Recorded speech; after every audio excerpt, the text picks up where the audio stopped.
por isso, até sexta-feira, 12h20. Também pela Rádio Universal, AM 810 Santos, estamos transmitindo ao vivo do estúdio da Rádio Trianon, através da nossa fanpage Facebook/programa Gente que Fala. Também AltV, www.altv.com.br, canal TV Guarulhos, canal 20 UHF, canal 3 da NET em Guarulhos, ambas 11h30 da noite. Acesse o nosso blog, conheça nossos colunistas, gentequefala.com.br. Para você participar, o WhatsApp é 974012235 e um telefone aqui no estúdio da Rádio Trianon à sua disposição, 3289-3580. Eliana Passarelli, procuradora de Justiça. Prazer tê-la aqui, Eliana. Prazer é meu, Zancopé. Eu anunciei corretamente dessa vez, procuradora? Anunciou. Membro do Ministério Público, eu prefiro. Eu acho mais fácil, né? Mais fácil, né? Com certeza. Eu já disse isso para você, a nomenclatura toda aqui. É muito complicado. É complicada, imagina eu, sou só curioso, eu não entendo nada. Não, realmente, até para nós fica complicado, entendeu? Quem é quem ali? Também conosco o advogado Alexandre Thiolier. Zancopé, prazer como sempre estar com você, especialmente hoje com a Eliana Passarelli, com o Maurício também, e um abraço ao Fausto Camunha, que faz algum tempo que eu não vejo. Maurício Patrocínio Empresário, prazer tê-lo aqui, Maurício. Muito bom, Zé Capé, é um prazer estar aqui com vocês. Boa tarde a todos, vamos bater um papo gostoso, né? Você é autor do livro Por que as Pessoas Não São Felizes? Exatamente, eu fui um pouco na contramão, porque todo mundo quer... É o que eu ia perguntar, não é meio pessimista não ser feliz? Parece ser, mas é que sabe o que acontece? A gente gosta tanto de notícia ruim, né? E é curioso isso. Como jornalista não tem notícia boa. Assim, não tem notícia boa, não é notícia, né? Um comunicado. Um documentário, é verdade. O Palmeiras perdendo, notícia boa. Tudo depende... Tudo depende do ponto de vista, né? Eu na verdade, para falar sobre felicidade, eu fui pensar na infelicidade. Sim. E, inclusive, ontem mesmo eu fiz o meu stand-up reflexivo aqui no Teatro Gazeta, né? O stand-up, ele começa com um caixão no palco, né, com o meu velório. Então acho que a gente às vezes tem que olhar um pouco para a realidade. Como é que é? Ele começa com um caixão no palco. Seu velório? Com o meu velório. O meu livro, inclusive, começa com o meu velório, né? E é engraçado porque eu mandei fazer um caixão cenográfico e aí o pessoal se assustava. E aqui mesmo, no estacionamento do teatro, eu parei o carro agora, né? Na primeira vez, ele abriu o porta-mala, tinha um caixão. O cara ficou branco. Ele falou, pelo amor de Deus, o que é isso? E hoje ele falou, não tem caixão não, né? Porque se tivesse, é que vai estacionar. Sabe o que é, Zancopé? A gente tem medo de morrer, mas não tem medo de não viver. Então é a única certeza que a gente tem na vida, né? Que um dia a gente vai passar dessa e espero para uma melhor. Então eu trago essa reflexão para a gente viver melhor a vida, apesar dos problemas, e são muitos, né? Por que as pessoas não são felizes? Eu estou tentando entender, mas tudo bem. Relatório da Polícia Federal que indiciou criminalmente ex-ministro Antônio Palocci por corrupção passiva, divulgado pela Operação Lava Jato, afirma que o codinome Amigo em planilhas de propinas da Odebrecht referia-se ao ex-presidente Luiz Inácio Lula da Silva. Em documento do setor de operações estruturadas da Odebrecht, o chamado Departamento de Propinas da empresa, o amigo é destinatário, esse amigo é entre aspas aqui, tá? É destinatário de 23 milhões de reais. Significa que esse amigo, né, que codinome amigo, recebeu 23 milhões de reais. Eliana Passarelli, Alexandre Thiolier, Maurício Patrocínio, pois não. Eu tenho a dizer o seguinte, ontem hoje pela manhã, não lembro, eu estava vendo uma entrevista dos advogados do Lula, dizendo que, imagina, que a palavra amigo significaria qualquer pessoa. O que tem que ficar claro é que quando a gente chega a este tipo de conclusão, eu digo Ministério Público, Polícia Federal, né? Quer dizer, quando se lança esse tipo de informação à sociedade, é porque já há todo um fundo de investigação. Isso não é real. Então, assim, o amigo pode ser você, pode ser eu, pode ser o Maurício, entendeu? Não é real. Quando a polícia, ou melhor, eu acho que os procuradores que lançaram isso, né? Quando os procuradores já lançaram a hipótese de ser o Lula, é porque já há toda uma investigação lá atrás. Só isso que eu gostaria de Quando esclarecer. se deduziu naquela relação de codinomes que amigo identifica o ex-presidente... O italiano identifica o Palocci. Sim. E assim por diante. O amigo tem um amigo, é uma piada pronta, né? Porque, segundo o Lula, tudo pertence aos amigos dele. Então, é uma piada pronta, né? Entre nós é uma Foi piada. quase que óbvio, né? É uma piada pronta, né? Mas eu estou plenamente, concordo plenamente. Atrás tem uma investigação enorme. E a bola vem sendo cantada. Agora, o problema é que a investigação vai devagarzinho. O Odebrecht, essa colaboração premiada foi muito demorada. Teve que acertar um monte de pontos, teve problema no exterior, tudo mais, etc. Por isso demorou tanto. Mas isso é bola caçapa cantada que tem.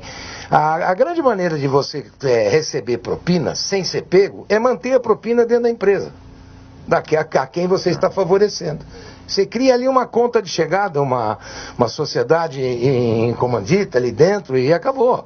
E você fica com o dinheiro e dali esse dinheiro vai rodando e vai escrevendo. Mas na verdade, eles que é a famosa caderneta. Eles todos subestimaram a nossa inteligência, né? Aliás, como vem subestimando, ainda tentando continuam, subestimar, né? Eu até ia comentar isso, né? Porque eu não sou formado em Direito, aprecio muito. Que sorte a sua, né? Mas um dos meus programas favoritos é assistir a TV Câmara, a TV Senado, a TV Justiça. Pra dar risada, né? Deve ser pra dar risada. Eu não entendo claro, isso, porque aquilo vira um jogo de xadrez, né? Ninguém entende. Mas você sabe que é curioso, porque eles não chamam... Não é à toa que você diz porque as pessoas não são felizes. Você percebe o que acontece? Você está percebendo, né? Mas Cara, é curioso... assistir a TV Justiça tem que escrever um livro desse. Tem que escrever um livro desse. Mas é curioso pelo seguinte, gente, parece que a defesa, né, de todos esses escândalos, ela chama a população de ignorante, de imbecil.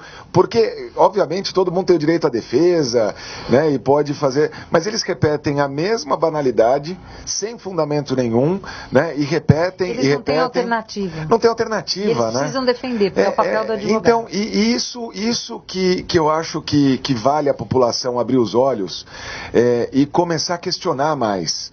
Porque a vida toda foi assim, né? A gente sempre foi, a população sempre foi dominada e se falava qualquer coisa e a população acreditava. Tanto que o brasileiro tem essa tendência de esquecer logo as coisas. Sim. Não é à toa, né, que deputados, tantos políticos que foram afastados dos cargos com crimes, por meio de corrupções, etc., voltaram a ser eleitos porque o pessoal esquece logo. Maurício, deixa eu deixar um registro aqui que eu não posso deixar passar. Veja, o direito de defesa é fundamental, se não for por nada, para legitimar a condenação. Exatamente. Sem a defesa, você não tem uma condenação legítima.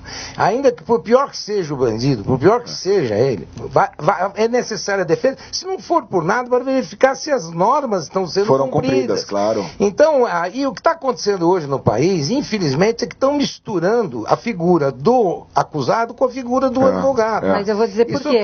Eu sei, até no caso específico do Lula, até no caso... Porque tem advogado que é imbecil. Não, bom, aí... todo advogado. Aí não, você que é promotora pode falar. Eu vou dizer exatamente isso, e que fique aqui um conselho para todo mundo. O advogado, o dever do advogado, eu fui advogada por 10 anos, é defender o réu.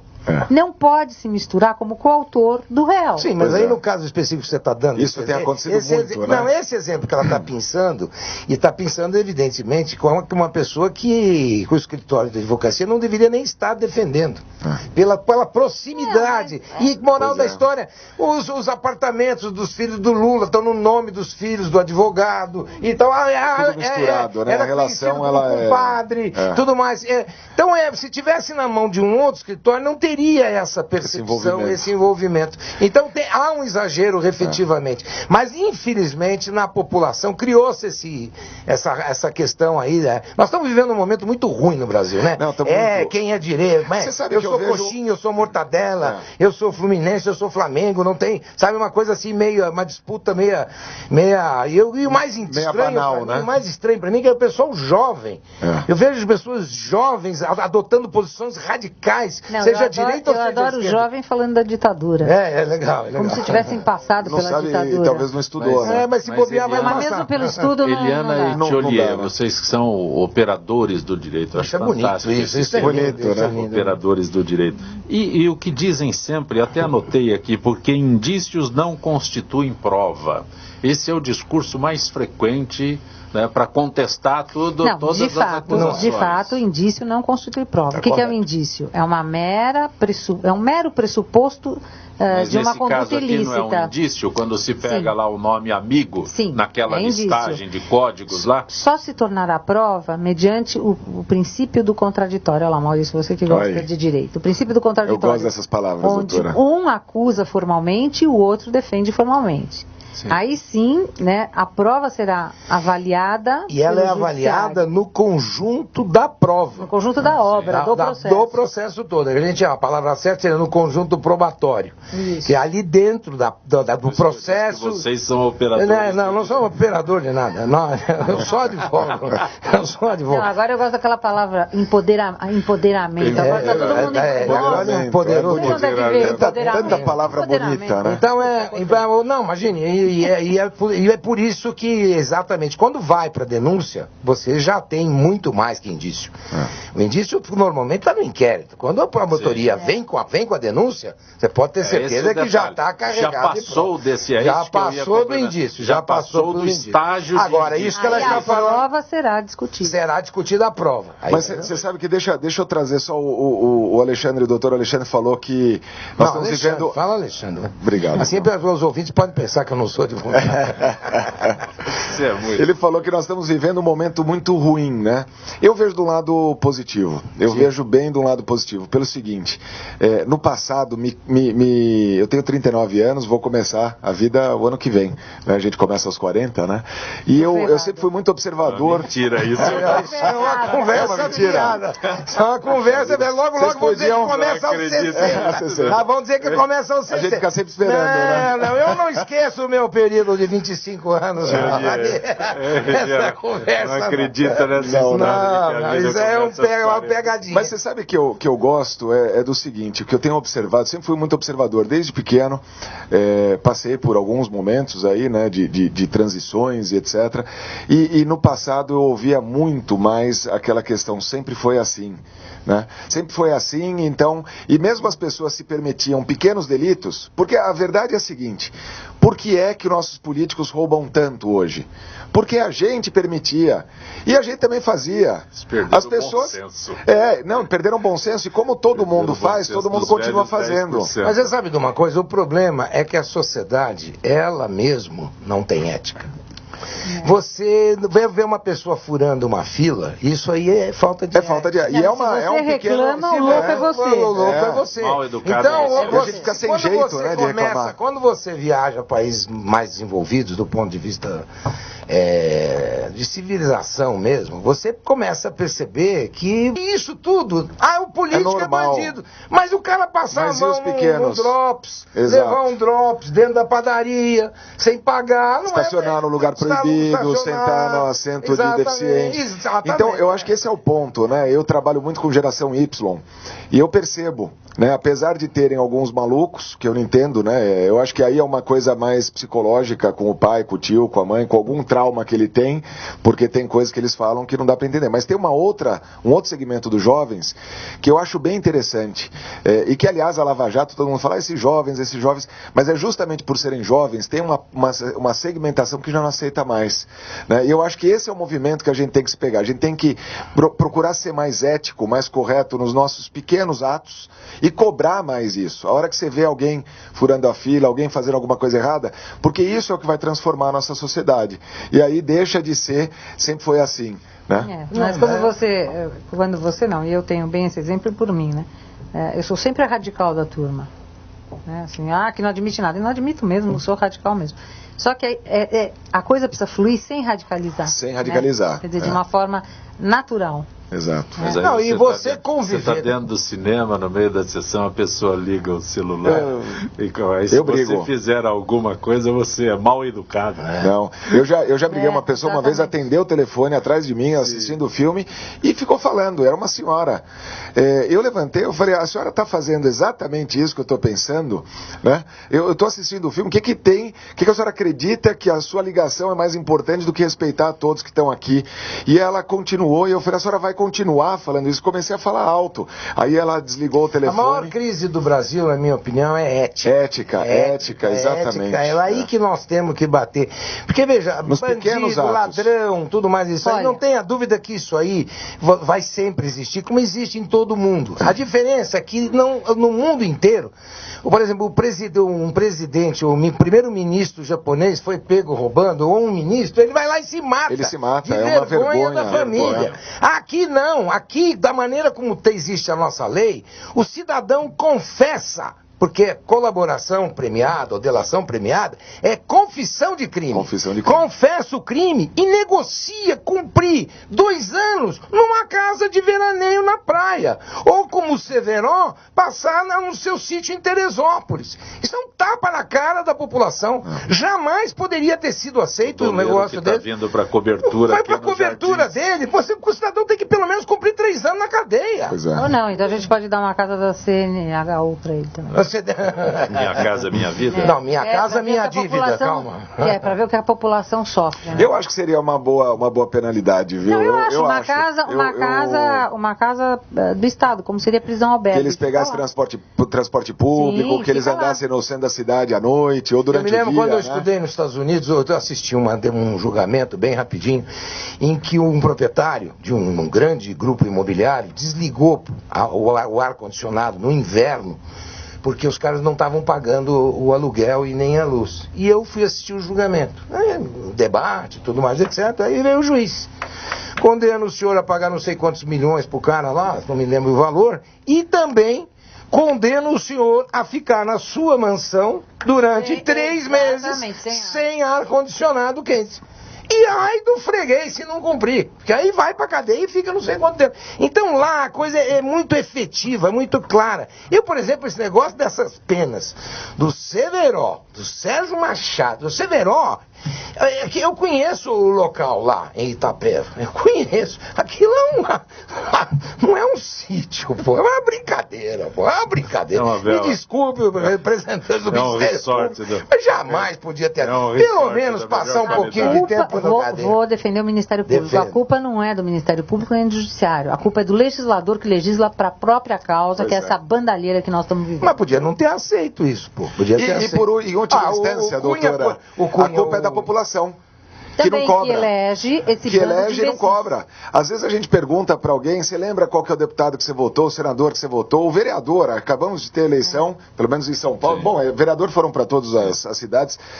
Tem gente que já não lembra mais do vereador. E a gente tem que votar e tem que cobrar, a gente tem que participar mais. Ele perdeu. Pois é.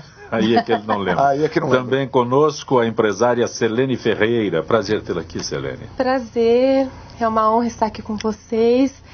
Já entrando no gancho, né? Você sabe que nós trabalhamos para algumas deputadas, algumas vereadoras mulheres nessa eleição. E aí chegou no dia das apurações, a gente começou a olhar, estourando os votos, só que estavam na cadeira. Então todo mundo na prática fala muito do novo, mas o novo quase não aconteceu. Um momento que realmente era de oportunidade, até de conhecer o novo, porque a gente já sabia que o que estava uma... Mas como é que você faz uma eleição de novo sem recurso nenhum? Se é uma eleição sem recurso, vai ser eleito quem tem o recall. Quem está há 4 anos sentado fazendo política, na cadeira. Esse cara que vai ser eleito foi feito por isso. E agora vem outro golpe na população que estão inventando voto em lista. Que você não vota mais no seu deputado, você vai votar no partido. Então o cacique do partido é que vai nomear quem vai ser votado. Esse é outro golpe na democracia. Esse é o sistema. Esse é o sistema que está destruindo a democracia no Brasil, na cara de todo mundo. Nós temos de um lado um judiciário que legisla um judiciário avançando em cima de todos os direitos, e de outro lado um poder legislativo acuado, exatamente acuado porque, infelizmente, comandado por um bando de pessoas que estão envolvidas, que já deveriam estar presas, essa que é a verdade, então não tem como resistir ao avanço do que está acontecendo hoje. É isso que nós estamos assistindo. E olha, vou dizer a você, ou há uma resistência forte da sociedade civil para evitar esse voto em lista, porque isso é uma sem-vergonhice. Isso aí os caciques vão eleger. Meu partido do Zancopé é o primeiro. É o primeiro. Aí nós voltamos à situação biônica, que era lá atrás. Exatamente isso. Era lá atrás. Eu vou dar os nomes para você. Aqui no estado de São Paulo. Quem lideraria a lista do partido do Maluf? O Maluf. Não, o Maluf não. Seria o Guilherme Mussi hoje. Não. Quem lideraria a lista do partido Campos Machado? Campos Machado. A esposa do A esposa também vinha de segundo. Então aí não dá, pô. Para ir mais além, na Bahia, quem lideraria a lista do partido do ACM? O neto do ACM. Aqui em Santa Catarina. Então, mas é o que eu estou dizendo a você. Eles vão pegar, inventaram agora um negócio que é mais absurdo. Uma coisa chamada Fundo Democrático, ou Fundo da Democracia. É um bando de dinheiro para distribuir para os partidos para fazer campanha. Nós estamos com uma PEC do teto, nós estamos segurando as despesas de educação e de saúde com essa população morrendo na fila do hospital, com esses estudantes que não têm um mínimo de educação a ser apresentada para eles, porque os professores também não têm atrativo e não têm reciclagem. E nós estamos do outro lado, vai passar um fundo de democracia para mais não sei quantos milhões para fazer campanha pelo partido. Virou uma gozação. Então virou todo mundo tá, e ninguém fala nada. Isso é que eu acho gozadíssimo. Vai aprovar a PEC aí, você vai ver. Olha, no maior ataque à Polícia Federal, desde que se tornou investigado na Operação Lava Jato, o presidente do Senado, Renan Calheiros, acusou a instituição de se valer de métodos fascistas na ação que levou à prisão 4 policiais legislativos sob suspeita de usarem equipamentos para evitar grampos. Renan contestou o fato de um juizeco de primeira instância ter determinado a operação e voltou a criticar o ministro da Justiça, Alexandre Moraes, chamando-o de chefete de polícia. Eliana Passarelli, Selene Ferreira, Alexandre Ollier, Maurício Patrocínio. Eu vou acrescentar um detalhe aqui, esse é o meu... prende os policiais, não sei se são policiais, não sei qual é. São agentes públicos chamados de polícia. Agentes legislativos, certo? Sim. E quem mandou?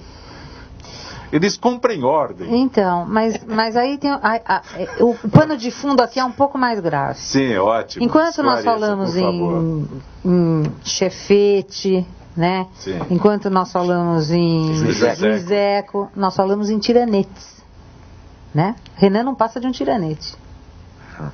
É um tirano, é um déspota a serviço do seu próprio bolso. Essa que é a real. Ele ficou muito revoltado, sem nenhum motivo. Explico por quê.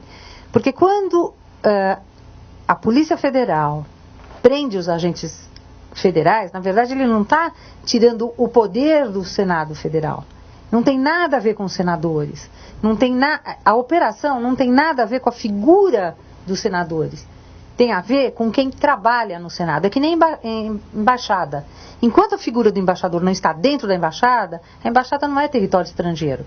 Ela só se torna território estrangeiro quando o embaixador está dentro dela. Se o embaixador for jantar fora, acabou. Não é embaixada aquele lugar. Pertence ao país, pertence ao Brasil. A unidade é da pessoa, não é da e não é da terra. Sim. Então, quando ele fica bravo, nervoso... Não é da propriedade. Não é da propriedade. Ele não tem que se meter nessa história, porque essa história, na verdade, é uma apuração de eventuais fatos em relação à quebra do sigilo da Lava Jato.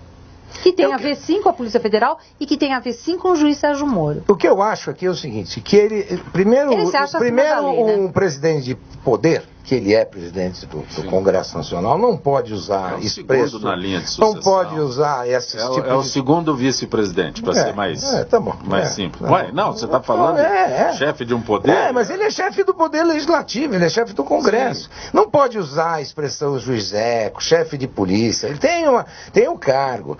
É óbvio que um juiz de primeira instância não pode dar esse tipo de ordem. É óbvio. Não, ele pode dar ordem em relação aos agentes, mas ele não poderia dar ordem em relação ao senador. Não, em relação a aqui o que acontece, esse juiz autorizou grampos na casa dos senadores. Esse juiz de primeira instância, não, doutor, o senhor está se confundindo. Este juiz expediu os mandados de prisões em relação aos agentes. Ele não autorizou grampo na casa de ninguém. Este grampo que eles estão preocupados não é se houver, não havia. É se houvesse grampo.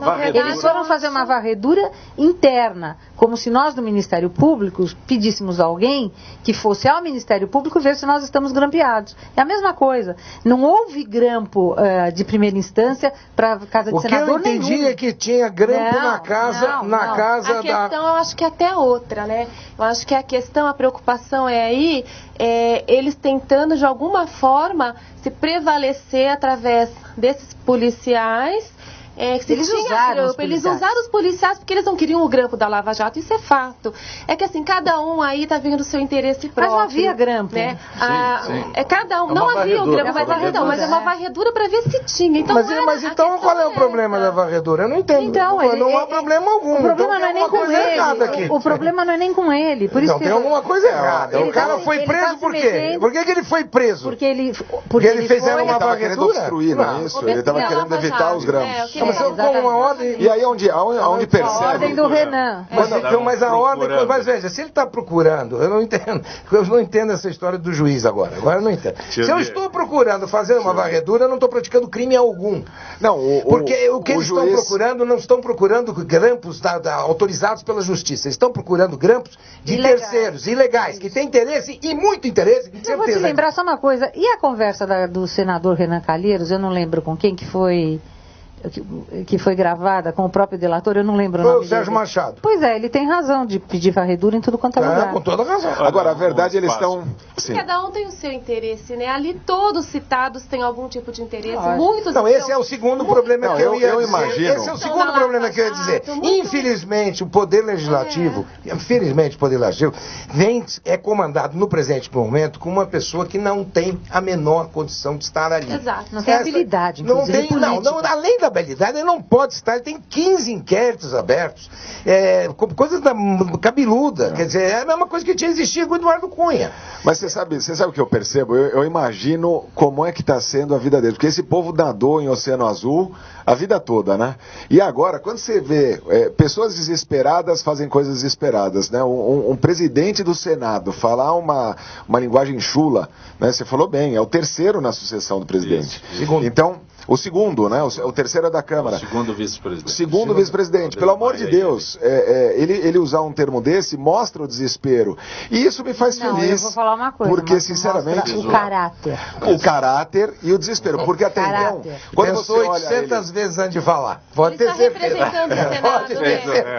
Pode ter certeza que ele não falou sem pensar. Um momento só, eu preciso de um espaço aqui para conversar com a Gisele Souza, do setor de eventos da que pedi para Eliana. Ela não. Gisele Souza, boa tarde, Gisele. Boa tarde, Zacopé. E boa tarde aos debatedores do Gente que Fala. Gisele, quero abordar contigo as carretas móveis que ampliam acesso à mamografia pelo Sistema Único de Saúde, aqui na cidade de São Paulo e também no interior do estado, obedecendo um cronograma anual para a realização de 60 mil exames gratuitamente. O programa se chama Mulheres de Peito. Você pode detalhar para a gente o objetivo desse programa? Sim, Zacopé.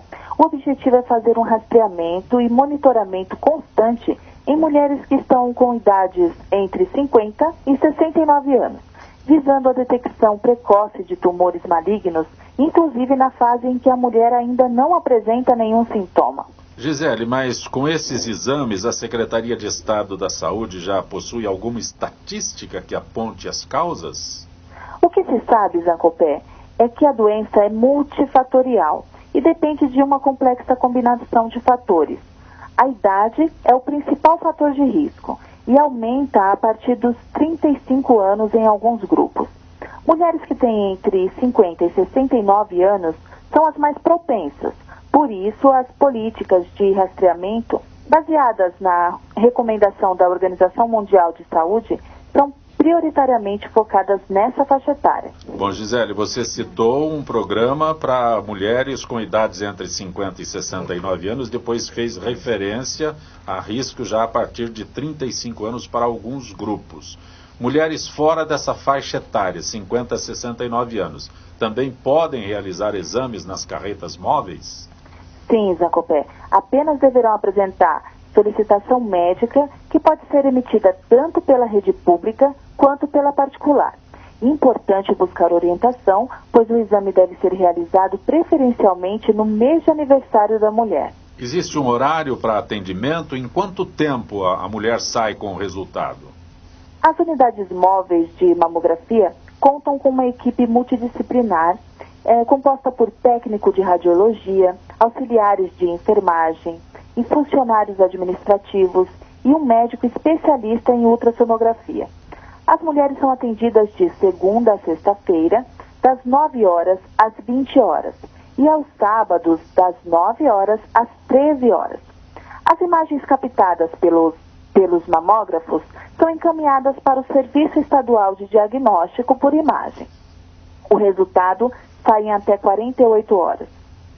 Caso seja detectada alguma alteração no exame, as pacientes serão contatadas pela secretaria para realizar biópsia guiada por ultrassom ou outros exames complementares.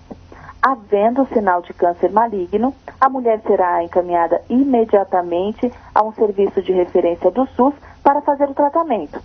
E mais informações podem ser encontradas no portal www.saude.sp.gov.br. Gisele Souza, agradeço tua gentileza mais uma vez com o nosso Gente que Fala. Um abraço, Gisele, boa tarde. Um abraço, Zancopé, e um abraço a todos os ouvintes do Gente que Fala. Parceria do Gente que Fala com a FIPESP, Associação dos Funcionários Públicos do Estado de São Paulo, trazendo sempre informações não apenas aos associados, mas a todos aqueles que acompanham o nosso Gente que Fala. Conosco hoje a Procuradora de Justiça, doutora Eliana Passarelli, o advogado doutor Alexandre Thiolier, o empresário Maurício Patrocínio, que é autor do livro Por que as Pessoas Não São Felizes, e a empresária e apresentadora Selene Ferreira, que é bispa da Igreja Batista Viva. O que é essa nova revista eletrônica que Selene está providenciando, preparando, lançando?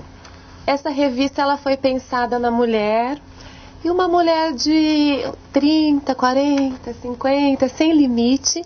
Essa mulher de hoje, que é uma mulher cheia de atitude, uma mulher que batalha, uma mulher que muitas vezes é arreio de família, de casa. E nós que quisemos trazer uma linguagem para essa mulher real. Que às vezes hoje a internet é um canal de tanta informação, mas tanta informação irreal, né? Que você olha, tudo é bonito, todo mundo é muito feliz. E nós vamos falar um pouquinho de política, mas de uma política para conscientizar. Eu até estive com a Marta Lívia no almoço sexta passada, presidente da Libra, ela falando um pouquinho dessa conscientização da mulher na política. E vamos trazer vários cases, que nem nesse lançamento de revista na política, nós vamos estar falando da Lei Maria da Penha, tão importante, 10 anos, e muita gente ainda não conhece profundamente a história dessa lei. Vamos estar trazendo também a vereadora mais nova eleita no país, e principalmente todas essas mulheres que não foram eleitas e por que elas não foram eleitas, e mulheres de muito potencial, que daí já entra naquele debate que nós acabamos de falar.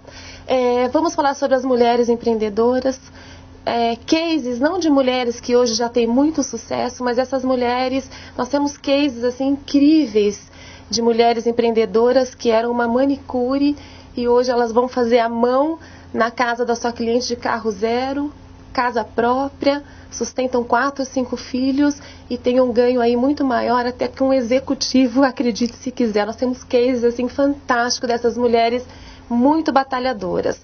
Vamos falar um pouquinho de moda, saúde e beleza, Qual mulher não gosta? Mas também de uma maneira muito do interno para o externo, que é muito importante, né? Que a beleza ela tira. Quando estará no ar essa revista? 21 de novembro vai estar no ar. E vamos estar dando muitas dicas, agendas. Como é que a gente acessa? www.seleneferreira.com.br. Procura por você, Selene Ferreira. Por mim. Até me chama a atenção quando você está se referindo à mulher na política. Quando se faz alguma coisa para a mulher, se pensa logo nesses itens anteriores que você citou, né? Gastronomia, beleza, moda, saúde, moda. Aí política, eu sempre questiono, porque a Eliana não pode ouvir, porque senão... Você vai ser processado. Não é verdade. Ela é muito gentil sempre, mas a gente já discutiu isso. Eu acho que a mulher não se apresenta. Também acho. Né? A mulher não se apresenta. Então, quando você tem uma Eliana Passarelli, né, ativa, atuante e tal, esse é um exemplo que deveria ser, ela tem o segmento dela, vamos colocar dessa forma, mas as mulheres, principalmente em política, as mulheres, eu insisto que as mulheres não se apresentam. Eu não tenho a resposta. A prova disso é que temos as cotas nos partidos políticos. É lamentável. As cotas são preenchidas. Sempre ruim. A cota é preenchida com pessoas que não se concorrem. Você vai verificar, não tem nenhum voto dela. Mas existem partidos que também não apoiam a mulher para se... Não, mas elas já são convidadas para fazerem parte dessa cota, né? Mas se você tiver uma candidata boa, partido nenhum vai abrir mão dessa candidata boa. Se ela tiver, não faz, porque ela, se não for por nada, ela é um cabo eleitoral não pago. Jolie, nessa eleição agora, em Oswaldo Cruz, uma mulher que preencheu essa cota e foi eleita com um voto. Ela foi eleita porque ela era suplente e tomou posse agora com um voto que nem era dela, porque ela não mora mais em Oswaldo Cruz. Então foi chamada para tomar posse lá como vereadora. E era dela? Ela teve um voto. Né? Será que era dela? Não era dela. Ela não votou nela. Mas nesse processo todo, até chegar à eleição, essa mulher ela precisa de alguma forma ser estimulada. Ela precisa acreditar, né? Porque eu acho que eu vejo assim, esse movimento feminino, eu acho que ele vem evoluindo. Fazer uma observação, eu acho que isso vale para o homem também. Vale, claro. Tem muita gente que nem se candidata. Mas a mulher, ela vota muito na pessoa que o marido vai votar, no filho. Sabe quando chega aquela informação? Não a minha mulher. Ela precisa, não a tua, mas a maioria... Então não é bom. Tem um amigo? Mulher, não. Mas olha, a verdade é... Minha garota... Mas a verdade é a seguinte, a mulher ela não tinha espaço no passado, né? Não tinha espaço nenhum, aí ela lutou. Não votava. Até 1930. A mulher ela andava atrás do homem, né? Então a mulher ela veio realmente do movimento cultural, aí sociocultural, de muita opressão. E eu acho que é natural que hoje ela ainda está naquele momento. Hoje é possível, hoje existem as cotas. O que eu não gosto das cotas, mas pelo menos garante o direito, eu sou sempre contra a cota. Mas eu acho que agora está no momento da mulher acreditar mais e falar, eu vou lá e vou fazer. Que eu acho que a tua revista tem aí uma importância muito grande, de parar de lutar, não está no momento mais tanto de lutar pelos direitos, porque os direitos já existem. Estava vendo outro dia, até como empresário, participo de uma associação, que é a BVD, a Associação Brasileira das Empresas de Venda Direta, e a gente estava fazendo uma pesquisa de mercado de como vai ser o Brasil daqui a 20 anos. E nessa pesquisa, entre outros itens, falava que a comunidade, né, o mercado, ele vai ser genderless, ou seja, não vai ter gênero. Não importa se a pessoa é homem ou mulher, não importa o que ela é, importa quem ela é. Então, nesse exato momento, eu acho que a gente está no tempo da mulher acreditar, falar, olha, se eu quiser fazer, eu tenho o meu espaço, né? Tá aqui duas provas sentadas na mesa, mas ela precisa acreditar, ela precisa começar a traçar plano, a sonhar além do que ela quer. E tampouco existe a cobrança dela ter que ser, ela tem que ser o que ela quer. Eu tenho uma amiga, por exemplo, que quis deixar de ser funcionária de uma das maiores celebridades do Brasil para ser mãe. E ela lançou um projeto ela fala, eu quero ser mãe, eu quero trabalhar em casa, eu quero ser mãe. E tem outras que falam, eu não quero ser mãe. Ela tem o direito de escolher. Então eu acho que esse momento é o momento dela passar, aí eu vou voltar na palavra, se empoderar. Empoderamento. Mas por isso não fazer uma revista para mulher na política, só mulher. Porque a mulher não é só na política, é aquela mulela de atitude. Ela tem que ser quem ela quer ser, né? Ela trabalha, se ela quer ser dona de casa, Maravilha, mas ela poder ter uma posição, ter opinião, ela realizar. Eu acho que a mulher tem que realizar de qualquer forma. Adriana do Cambuci está mandando um abraço a todos e parabenizando pelo nível do debate. Adriana do Cambuci. Eliana, Juliana da Pompeia, a vaidade, ela coloca entre aspas, tem feito com que ministro, juiz ou a própria polícia extrapolem no exercício das suas funções? Olha, eu acho que sempre há esse perigo, em todos nós. Quando existe a palavra poder, isso eu tenho... Não é do empoderamento. Não, poder. Aliás, porque empoderamento não existe, né? Empoderamento. Não, até tem que criar um verbo, né? Empoderar. Mas isso eu dou como testemunho pessoal. É assim, você tem que tomar muito cuidado com o poder que você tem, o poder que a lei lhe confere, a autoridade que você tem, né? A autoridade que a lei lhe confere e não se enebriar por isto. Então você tem que... E eu faço essa lição de casa todos os dias, porque a minha vontade é sair prendendo todo mundo todo dia. Né? No trânsito, em todos os lugares. De tanta coisa errada que a gente vê. Mas é assim, é a Eliana que aprendeu, é a promotora de justiça que vai se utilizar do meio correto para efetuar de fato uma prisão necessária.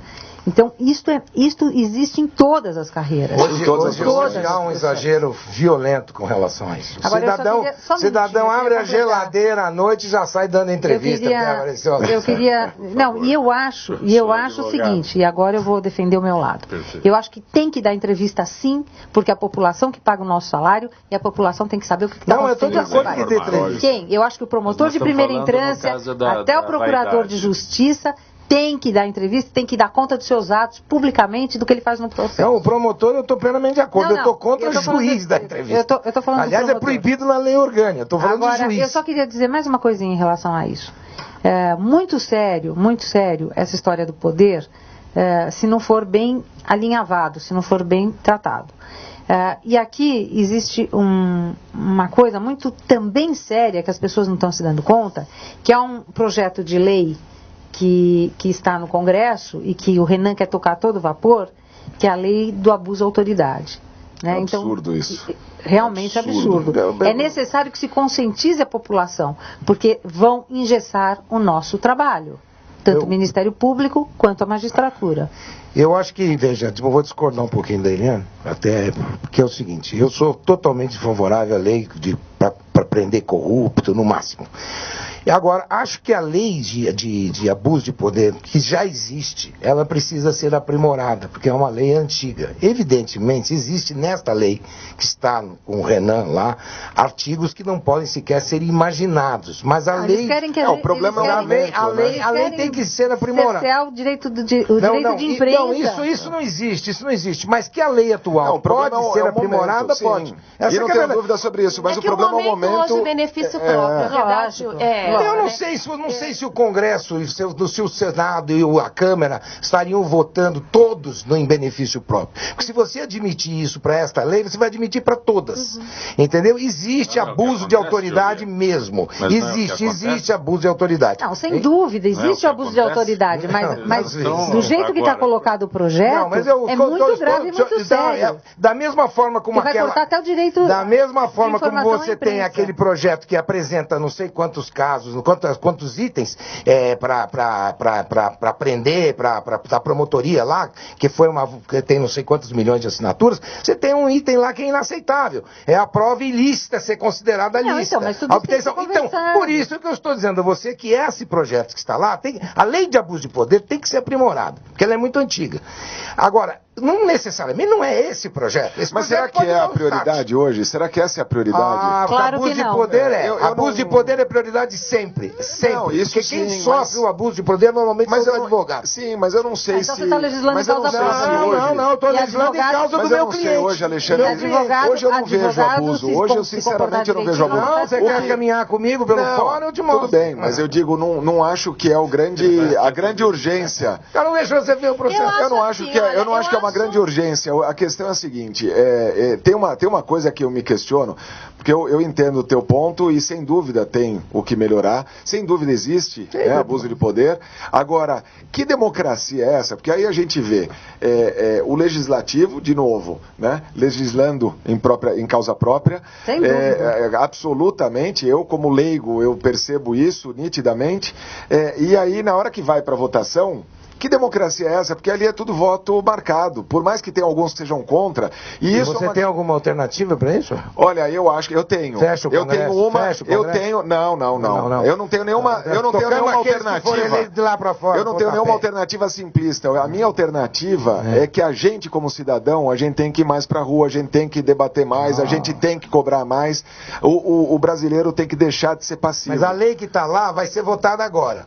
Por essas pessoas. Vou acrescentar para você aqui hoje, Comissão da Câmara sobre Reforma Política protocola a primeira proposta a ser debatida. Criação do Fundo de Financiamento da Democracia. Mas isso aí é um fim. Olha, só finalizando, eu acho assim, não só nesse caso de abuso de poder, o que mais está acontecendo hoje no Congresso é o seguinte, por causa própria, alguém inventa uma pauta e vamos correr aprovar. É isso mesmo. Isso é fato. Eu tenho um amigo que hoje a gente falar de um político honesto, a coisa é raro, né? Raridade. Mas eu tenho um amigo, graças a Deus, eu tenho oportunidade de ter ele como amigo. Ele está no segundo mandato como deputado federal. E ele é contra os jogos de azar. E por N motivos, a consequência disso que todo mundo conhece. Ele está sozinho lá defendendo. Por quê? Porque existe uma pressa, uma necessidade tão grande de aprovar rapidamente, porque existe um lobby enorme em cima disso, e assim é que funciona. Isso, é negociado, então, né? Tudo por exemplo, negociado. O Renan, com 17 Mas olha, eu não tenho nenhum interesse nisso, mas me desculpe, eu vou contrapor você com todo respeito. Eu não tenho interesse nenhum, não advogo para nenhum grupo, não tenho nada, até gostava mais de jogar do que gosto hoje. Eu não entendo porque o Brasil não tem jogo. Porque uma das formas de você competir com o turismo contra o México é o Brasil ter jogo. O que tem que ter é um projeto razoável, não esse que estão aprovando aí, que praticamente vai ter um cassino em cada esquina. Mas isso, eu sou favorável. Isso traz um monte de mas coisa. Mas que traz nada, a cocaína tá na rua, a heroína tá na rua, tá tudo na rua, bandido na rua, com jogo ou sem jogo. Esse é que é o problema. Mas aí é uma posição de cada um. Um são a favor, outro. Eu tô falando nesse caso, eu não vou nem entrar no mérito. Propina vira imposto, legalizar o jogo. Mas outras coisas também, mas eu não vou entrar no mérito. O que eu tô querendo dizer é o seguinte, quando se há um interesse, coloca-se na pauta e coloca como urgência. Que nem, no caso... Absoluta. Então, no caso do Renan, por exemplo, a minha posição é o seguinte, eu não vou também entrar no mérito se tem que ser melhorado, se tem abuso de poder, se precisa ser revisto ou virar pauta. O que de fato acontece hoje, que é pauta de emergência, porque existe interesse próprio de alguém que tem 17 inquéritos ou 20 e tá para ser delatado. Então, isso é muito grave. Então, eu acho que... Sabe o que acontece, gente? Você pega essa questão do fundo, né? 3 bilhões. Eu não faço ideia. Eu não faço ideia do tanto de dinheiro. É vergonhoso. O meu imposto de renda eu dou a quem eu quiser. Falta acrescentar Eles estão tomando dinheiro meu e eu não vou dar. É uma apropriação. O Fundo de Financiamento da Democracia destina 2% da arrecadação líquida do imposto. Pelo amor de Deus, gente. Pelo amor de Deus. E aí volta ao ponto. Não, sem vergonha esse. Vamos falar português, claro. Eu não vou doar, eu vou impetrar um mandado de segurança e eu dou para quem eu quiser o meu imposto de renda. É o seguinte, aqui, posso entrar? Vamos fazer ação comunitária? Pode. Para esclarecer melhor, se alguém tem R$100 de imposto de renda, R$2 vai para esse fundo? Vai. É compulsório. É compulsório. Só 3 bilhões de reais, meu Deus. Eu impetro o mandado de segurança porque o imposto é meu, recolhido sobre a minha pessoa e eu destino a quem eu quiser. Isso é para fazer o voto. Isso é para fazer o voto em lista. E aí, doutor, é que vem a questão, a gente buscar mais os nossos direitos, gente, porque eu sinceramente, eu não consigo ver a passividade do brasileiro mais. Nossa, mas tá tão judicializado. Pelo amor de Deus, não dá. O Brasil tá muito judicializado, Maurício. Mas a gente não... A reclamação é geral. Sem educação, educação no bom sentido, educação, o povo vai continuar massa. O povo é uma massa. Educar. Eles não estão nem aí. 2% botar para educação. Se educar as pessoas, elas aprendem a votar. Por isso não interessa a ninguém. Pois é. Ou melhor, não interessa a eles, né? Sim. A mim interessa muito. Não interessa uma parcela. Selene, Carla do Ipiranga pergunta a você o que falta às mulheres participarem mais da política nacional. Acho que você já se referiu a isso, tem algo a acrescentar? Eu já me referi, eu acho assim que não tem, que muitos falam, não é aprender com o político que está legislando. Eu acho que é na comunidade, acho que é várias maneiras de conscientização hoje. A política ela é muito distante, você discutir, porque o que as pessoas de casa vê é o que está na televisão, ou então alguém que tem um contato, e a política é muito mais do que isso, né? Então, eu acho que a educação mesmo, a conscientização, e isso só é feito no dia a dia, com grupos, com comunidade, existem lideranças hoje. Então, eu acho que é informação. Precisa de informação. Maurício Jorge da Vila Madalena, que pergunta se você pode mostrar 1 minuto do seu stand-up aqui. Sou pego de surpresa, mas vamos Lógico. lá. É curioso essa coisa do caixão, né, que eu estava falando. Ele quer que você vá assistir o stand-up. Ele não quer fazer o espetáculo aqui. Não, mas é curioso o seguinte... O que tem a ver o caixão? O caixão é fantástico, porque quando eu comecei a pensar em felicidade, eu comecei a pensar sobre morte, né? E eu tenho um grupo de trabalho, uma agência aceleradora de resultados que tem como base a felicidade, né, para trabalhar nas empresas. E a gente fez um estudo de felicidade no Brasil, aonde foi provado que os mais jovens e os mais idosos são mais felizes, o que não é uma novidade. Quando você é pequeno, quando você é criança, você brinca com qualquer coisa. Quando você está idoso, você percebe que você deixou de sofrer com um monte de besteira, né? Então o nosso papel é trazer essa consciência. Jorge. E aí para isso fiz o caixão, mandei fazer o caixão, coloquei dentro do carro, fui fazer uma coroa de flores aqui no cemitério do Araçá. Aí eu cheguei pro rapaz e falei, eu queria uma coroa de flores. Ele falou, para quem que é? Até porque dependendo de quem o preço muda, né? E aí eu falei, para mim. Ele falou, oh meu Deus. Aí eu pus o caixão dentro do carro, peguei as crianças, no outro dia fui levar para a escola, o cara da escola, o segurança, abre rapidamente o porta-malas, e aí ele olha, se depara com o caixão. Eu falei, meu Deus do céu, o caixão. Eu saí correndo, quando eu chego atrás ele tá branco olhando assim. Eu olhei para ele, falei, meu amigo, me desculpa, sabe o que é? A vozinha deles morreu ontem, eu tô levando pro cemitério de Congonhas agora, e eu tive que cortar ao meio porque não cabia dentro do carro. Ele falou, valha-me Deus. E essa é a coisa, eu brinco muito com essa história da morte, porque a gente foge, a gente bate na madeira, né? A gente tem medo de morrer, mas não tem medo de não viver. Eu vou aproveitar o teu gancho aí para dizer que uma das pautas importantes é a gente colocar em discussão a morte com dignidade, que é uma questão que infelizmente não vem à discussão. Então existem pessoas e mais pessoas que ficam aí vegetando e tudo mais, etc. E que poderia estar resolvido o assunto e a família sofrendo e tudo mais. Isso, opção, isso na Escandinávia já existe, já tem alternativas e tudo mais. Eu acho que é uma discussão muito interessante a ser discutida. Eu sei que envolve religiões, envolve um monte de problemas, mas é uma pautinha boa para... Maurício Patrocínio, onde eu encontro por que as pessoas não são felizes? O meu projeto é discutindoafelicidade.com.br, no Facebook também, Instagram, YouTube, discutindoafelicidade.com.br. De lá dá para comprar o livro, as camisetas e saber das próximas apresentações. Tem tudo? Tem tudo por lá. Tem 2 camisetas, um livro, e meu segundo livro sai o ano que vem. O projeto está bem legal. Selene Ferreira, quando a revista eletrônica para entreter e atualizar as mulheres entra no ar? 21 de novembro, vai ser o lançamento dia 21. E Selene com S, né? Com S. Porque eu tenho uma amiga que é Selene com C. Você sabe que eu conheço, assim, depois de muito tempo eu fui conhecer uma Selene com S. E qual é o endereço? Repete pra gente. É o teu nome, o meu nome, selenecomsferreira.com.br, e depois numa segunda etapa nós vamos estar lançando um e-commerce também, que eu faço parte do Sindicato Pro Beleza, que é o maior sindicato de profissionais da beleza do Brasil. E que agora acabamos até de... Representante legítima quando fala de beleza. Obrigada. Na verdade, nosso sindicato acabou de ter uma grande vitória. Hoje a classe está sendo legitimada. Estou em Brasília agora no dia 27 com a sanção presidencial, que existia uma discussão incrível como todos os pequenos, médios e os maiores salões do país trabalhavam irregularmente. Então foi uma luta muito grande, mas nós tivemos apoio de alguns deputados bons, sérios, que ainda existem, como eu falei, que nos ajudaram nessa causa.